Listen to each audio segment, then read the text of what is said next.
The Wolf Among Us is a game of many mysteries, from the murder at the doorstep of Woodlands community to the treacherous schemes of many villains. However, there is one aspect of the game that has never been officially clarified, that being the actual time and date of when these events have taken place. But what if I told you that despite the lack of an official word on that, it is possible to find out the precise timeline from the beginning of episode 1 all the way to the very last scene of episode 5. Light up your cigarettes and loosen your tie, because we are going to do some detective work of our own and investigate the timeline of The Wolf Among Us.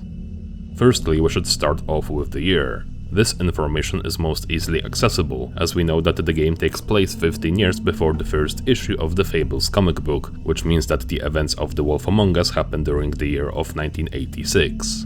Pinpointing the month is a little bit less clear, as there is some seemingly conflicting information on that within the game. One clue can be found during the opening scene, as the radio announcer in the cab mentions the recent weather conditions, so let's take a listen. Today again if you missed it, a record for the date, hottest ever in June.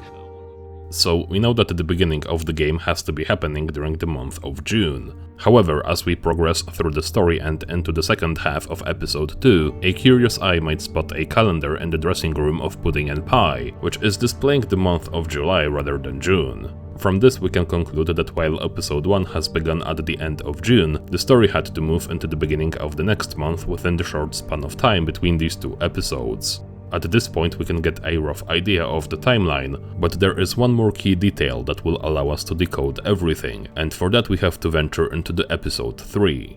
After the showdown at the funeral, the main cast regroups to discuss and decide where to go next: the Tweedles' office, the Crane's apartment, or the Trip Trap bar. If we choose to go to the Tweedles first, the game will allow us to explore and investigate their place of business. This location is littered with a lot of interesting details, but the one we are looking for are the files the brothers have held on many of the fables involved in the main mystery of the game. There is, however, one odd folder that, unlike the rest, is dedicated to a Monday we meet an episode earlier.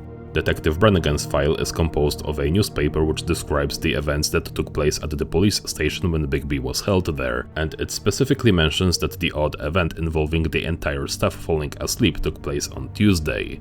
With this final puzzle piece, we can take all of the information we have gathered and cross-reference with the real-life calendar for the year 1986, which does indeed overlap with the calendar we found in the dressing room of Pudding and Pie.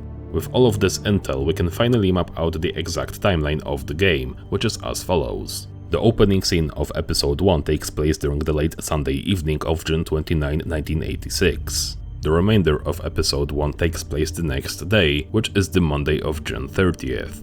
The entire episode 2 as well as the first half of episode 3 take place on Tuesday, July 1st, and likewise the second half of episode 3 and the entire episode 4 are spanned across 2nd of July, which is Wednesday.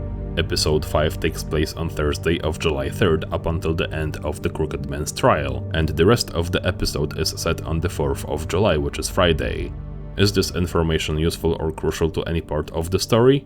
No, but it is a fun exercise, and it shows that the mysteries that lie within the world of The Wolf Among Us stretch well beyond the main plot, and there are likely many more mysteries that await solving, but whether or not the answers to them will be found might be up to you.